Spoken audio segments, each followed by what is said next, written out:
Hi, my name is Ana da Silva, and I'm here to show you my demonstration project for Dr. Buckner's ECE 535 class at NC State.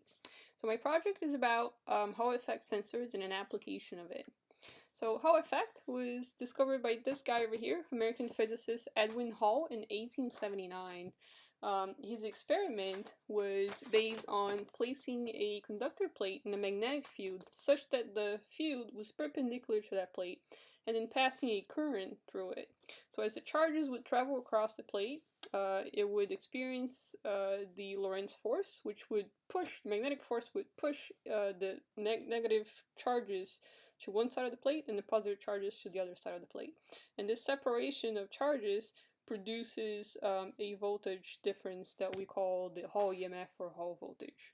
So this is what Hall effect sensors do. In the presence of a magnetic field, they generate an output voltage, and because of that, they can be used in a lot of different applications.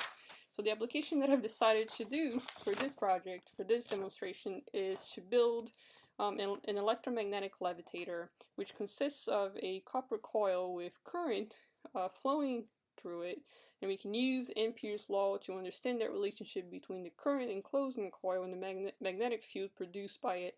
And then I use a Hall sensor to try to levitate a magnet. And this is what I'm going to show you next. Okay, so this is my electromagnetic levitator. I have here a coil made of copper wire, and then my Hall effect sensor is located right underneath here.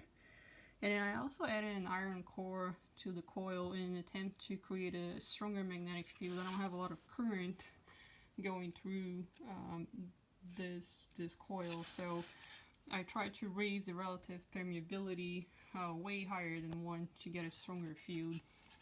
I have my circuit here, which is a very simple schematic, and I have the Arduino board here is only for supplying 5 volts to the circuit. And if you look at the LED on the circuit, the LED indicates that the coil is on. So as I move the magnet closer to the sensor, it turns the coil off, so the sensor doesn't stick to the bottom of the coil.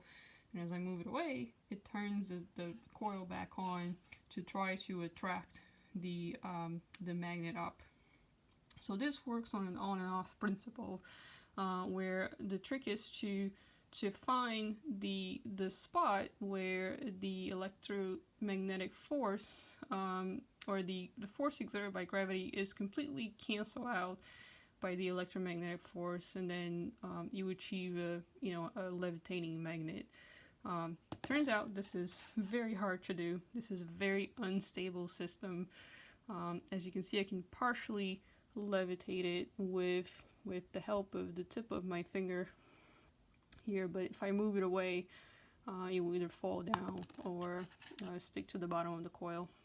So what I tried then to do was to introduce a PID control to try to make this more stable and get it to levitate by itself. So that's what I'm going to show next.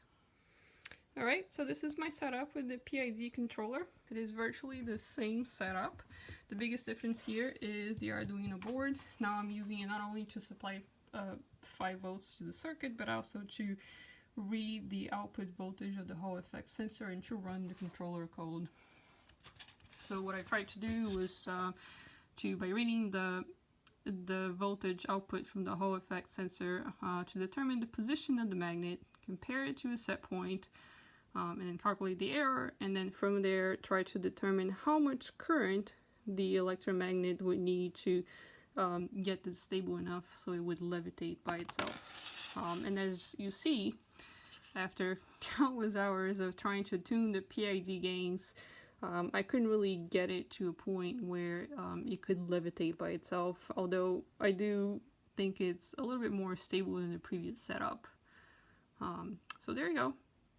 This is kind of a failed outcome of this demo project, but I certainly I've had a lot of fun doing this, and I've learned a lot, so I hope you enjoy it.